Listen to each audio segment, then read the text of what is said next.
Welcome to 1850 Main Street, a place where friends get together and talk about their country and hope for a brighter future. David Zanotti and Alan C. Duncan are at the table today. With recent tragedies in the news related to abortions gone wrong, some politicians are trying to play the blame game. So where do you get the real facts about what's happening with abortion in America? So the challenge that I have is, and I'm sure that I'm not alone, is watching the progressive left and their candidates across the board accuse people of things that they're responsible for, that the candidates themselves are responsible for. Projection? Projecting blame out on other people. And the recent example that comes to me the most has been this conversation about women dying after taking the abortion pills and somehow blaming that on abortion bans. Yes. Now, I know people are probably about tired of any conversation about abortion any longer because it is the only thing that the left is focusing on. And depending on where you are in the country and what commercials you're hearing, in some states, like there's 10 key states that are running a secret election nobody knows about. Right. Those are 10 ballot issues that the abortion movement has put on the ballots to try to influence the outcome of this election in Senate races and in the presidency. Yeah. Those people are being bombarded. Do you think that's part of the strategy? Just overwhelm people with this topic to the point that they don't want to talk about it. They don't want to hear about it. Numb. Yeah, sure. Yeah. Because if you think about abortion in the way that it works, in that you're dealing with half the population in regards to the questions of male, female, then you have a specific age group, which depending on what studies you're evaluating is determined usually between 15 and 44 years of age. So you're not talking about the majority of all the voting population. That's still a significant number, however, don't get me wrong. And so it's one of those situations where it's not on everybody's front page today, but you're being forced to hear it like it is. And nobody likes talking about it anyway. Even if you're very passionate about the issue, it's not fun. You know, Alan, that used to be true. And I think it is still true. But the way some of these people talk about this, it's as if they get up every day and think that the single most important thing in life is to make certain that they have a constitutional amendment that gives them the right to autonomy. And you ask yourself, well, what's the right to autonomy? Well, the right to autonomy is to do whatever you want, right? Be left alone. If that's what you want. Yeah. Or to be involved if that's what you want. In other words, you want complete, total, absolute control over everything about reality as you perceive it. That's autonomy. Yeah. How do you do that? It's kind of tough when there's other people around. I mean, can I become autonomous to gravity? No. How about to the second law of thermodynamics? How about to traffic rules on I-4 if I'm in Florida? Yeah. Right? I mean, how do we, the myth of autonomy, right? And it makes me ask the tough question, which is, why is it that we so easily forget that none of us came here by our own choosing? Yeah. We stop just for a second and think about that. None of us got here by our own choosing. We're not even sure. Can you remember your first conscious thought? No. I mean, you have your earliest memory, which that would be an interesting show. What's your earliest memory? Well, actually, you can't. I wrote it down right at the time. You scratched it in the dirt. Early journaling. Yeah. No, that's a good question. Can you remember your oldest memory? That's hard. Yeah. Mine was, I was at a beach in Florida. I was a little kid. You remember? I remember that. And my grandpa had a white T-shirt on, and he swam with a T-shirt on. That's how I know it's a real memory. I asked my dad. Was it a wife beater? No. It was just a white T-shirt. Okay. And I was in a little raft, and he was out there wading around with me. And I asked my dad later, because it was his father.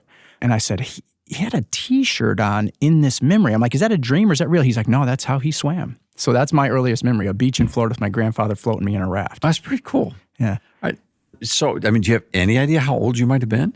I was probably 2 or 3, maybe. Wow, but it stuck with you. It did. Yeah. Okay, so we'll use you as the baseline. Yeah. All right. So you began to become conscious of memories, surroundings, retainable things. We were somewhere between 2 and 3. Yeah. Maybe for the rest of us mortals, it was 4 or 5. I don't know. But you still didn't have a single thing to do with how you got here. You didn't have a single thing to do with who your parents would be. A single thing to do with any of the genetic makeup that makes you, you. Zero, right? Zero.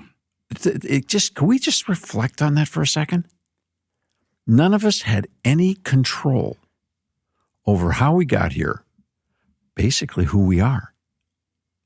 Now, the biggest political movement in America is for autonomy. Well, I'm going to bring up Chesterton here. Okay. He's got a thought where he says, he's meditating on this, and he says the best way that you can figure out, I'm grossly paraphrasing, but the which he liked when people paraphrase. I was going to say, and he loved things that were grossly anything. He said the best way to figure out if you actually love humanity would be to be dropped down a chimney at random and see if you could get along with the people in that house. And he said that's exactly what happened to every single one of us. You didn't pick your parents. You didn't pick your brothers, your sisters. You were essentially dropped down a chimney. Right. At birth, and you got to see how you can get on with everybody in that house. So this notion that we have the power to create autonomy and the puffed up rhetoric and posturing and all of this, in and of itself is perhaps something Chesterton at best would call unseemly. Yeah. It really, and it's certainly not logical. But that's where we are. And in that quest for autonomy, we have somehow projected the defining quest for autonomy in the quest for unrestricted abortion as a constitutional right. Yeah. Okay, that's also kind of bizarre because autonomy is predicated upon the execution of innocent unborn children. Well, that's the thing. Who's talking about their autonomy at that point? Now, the other side, of course, responds quite quickly saying, oh, I know who you guys are. You're the forced pregnancy males. That's what your goal in life is to force people to become pregnant.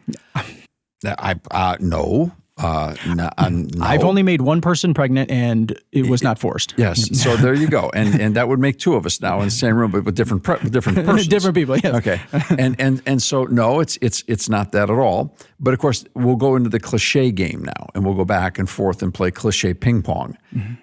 And with pejoratives. That's got quite an alliteration to when you think about it. That was very Chestertonian as well. Yeah. Mm-hmm.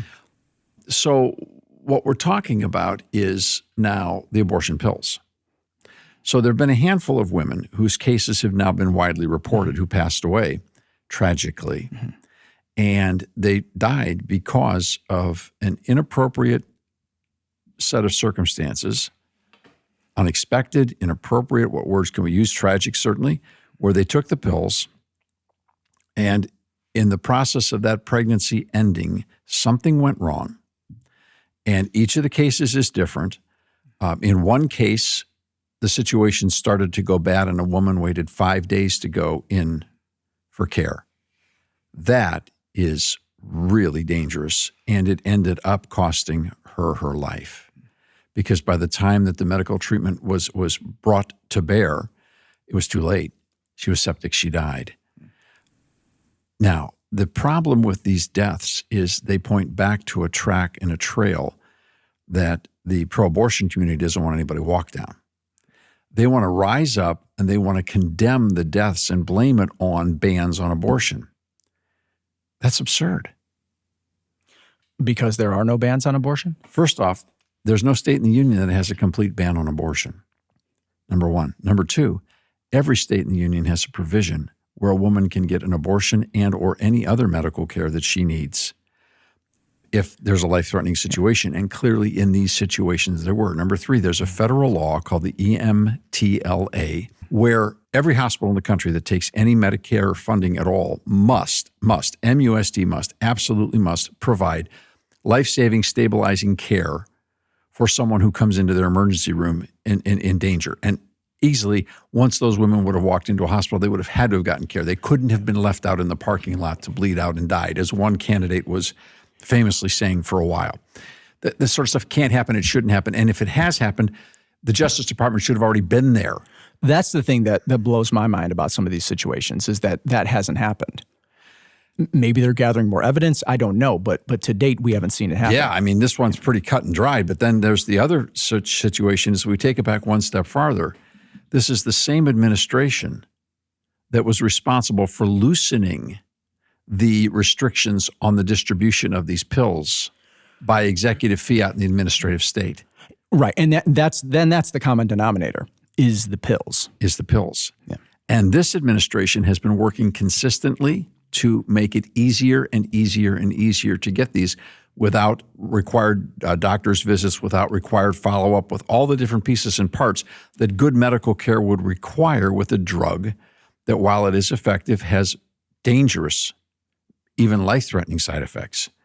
But they've tried to make this drug out like it's just not dangerous at all, and it's become a political crusade. The drug has become a crusade. Now, the consequences of that crusade have cost some people their lives, and suddenly the people who advocated are condemning people who are pro-life. It's the pro-life people's problem because you've passed bans on abortion. What has that got to do with anything? You know, the one woman who passed away recently, we're trying to protect people by not putting their names all over the place. Yeah, well, and their families. And I mean, be these as are respectful as we can. Tragic situations. The one woman who passed away had to leave her state because she needed a procedure. She needed a surgical procedure.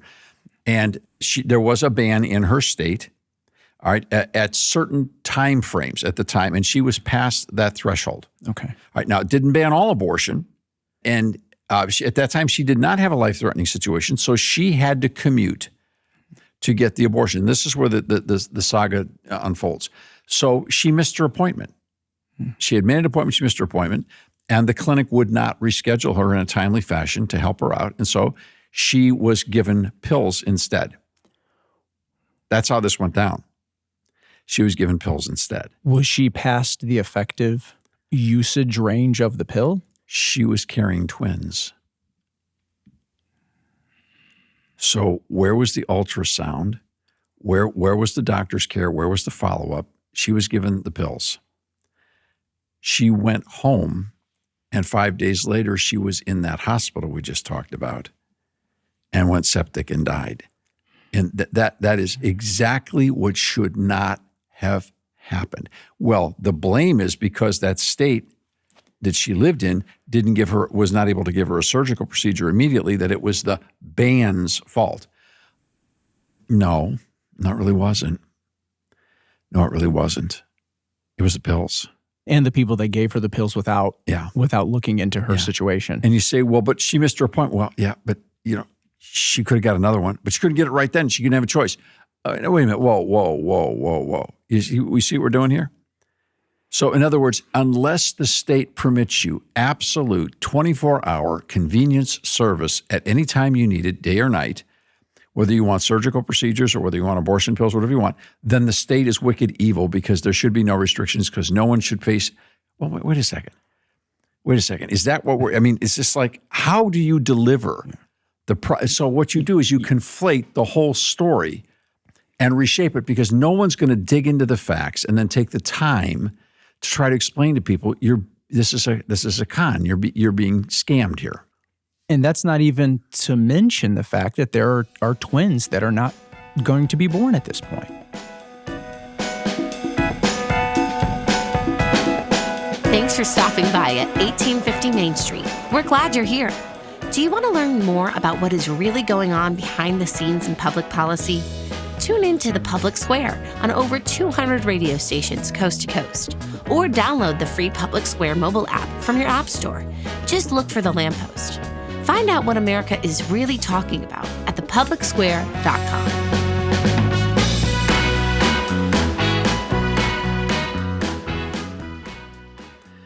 So, projection. I wanted to talk about this specific case because we're still hearing it. And most political campaigns will keep telling a lie as long as it's effective until the result of telling the lie counteracts the effectiveness of it. I think kids do that too. Yeah. And so hopefully getting some of the facts out about this and some of the truth realities out about this will perhaps help others tell others what's really going on. Now, we put together an abortion fact book called Abortion in America. Abortion in America has got some of the baseline facts about all of these issues that ought to be able to help people have solid conversations about this, particularly in the states where there are ballot issues right now. There are 10 states where there are pro-abortion ballot initiatives up. And it's hard to talk about them because it seems like the abortion industry has all the money, all the commercials, all the slick advertising, all the mailers, all that stuff. But it's remarkable how much power it is just having one document that you can simply copy the link and send it to anybody you want to help distribute factual information to sort of build up the other side. So we want to keep talking about the Abortion in America fact book. Now, I don't know if I have the actual link memorized yet. Do you? Oh, life.aproundtable.org. Yeah, this went live. What is over the weekend? This went live. It just went live. This just went live over the weekend. So And we've also got an additional addendum that's already being built onto the booklet. Yeah. The booklet's 40 pages, but we're also building pages on it. We just added 5 pages over this past weekend. And when you say pages, people think like, I'm not going to read something 40 pages. No. It's a lot of pictures, it's graphics, it's charts. Yeah. So you can go through this. How long do you think it would take someone to read this? An hour, maybe? Oh, only if you're really taking copious notes and taking your time. Yeah, I'm a slow reader, so yeah. But it is put together to give people a lot to think about and a lot of facts. And I'll tell you something else. If you're in a conversation with someone that you truly care for, that you're committed to in regards to some kind of a contextual relationship, it's the sort of thing that everybody can stop talking and just read and say, why don't you get back to me in a couple of days? Because I don't want to argue with about this. Here's where my information is. Here's where my facts are. If you'll take time to read that, I'll listen to anything you have to say. Well, and we mentioned this a little bit on the last 1850. We mentioned this on the public square. You are hearing our commentary, some of our opinions right now on this broadcast because that's kind of what this is a platform for. Right.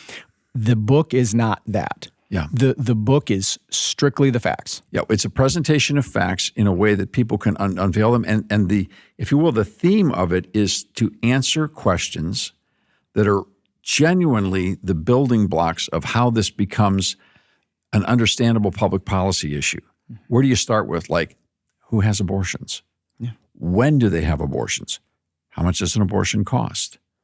What are the primary reasons from survey data with women who have had abortions as to why they've had abortions? And there are so many misconceptions about this issue. So many. This book will be like light bulbs going off. Like I never knew that. We have yet to see a single person interface with this book who said, I didn't, like, look at the page, I did not know that. And most of the people that we've been showing this to so far work in this field, in the field of public policy. And even we were stunned by a lot of the information. Yeah, it's embarrassing as we went through the research. We took a year to do the research on this book.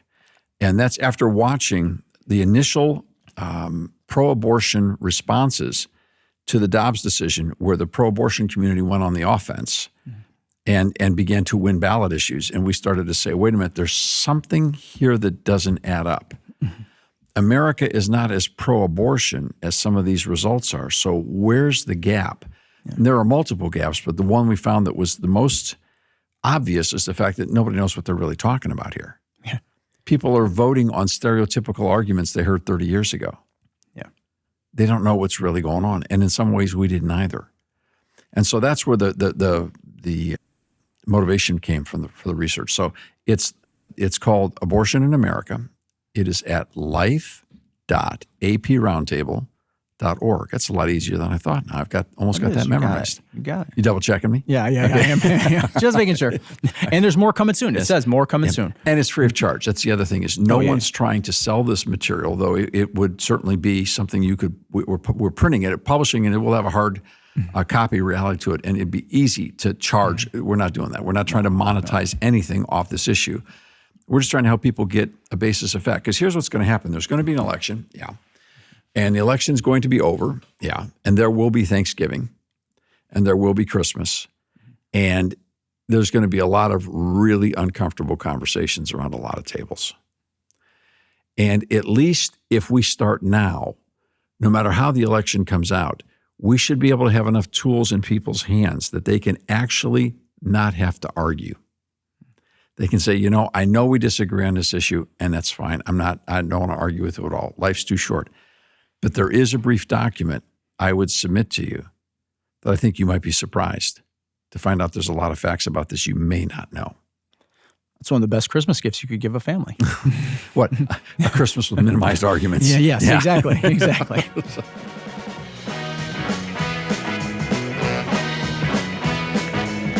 The conversations are just getting started. To get connected, check out 1850mainstreet.com. We don't data mine anyone or sell your information. Subscribe today so you don't miss a single conversation. We'll see you next time here at 1850 Main Street.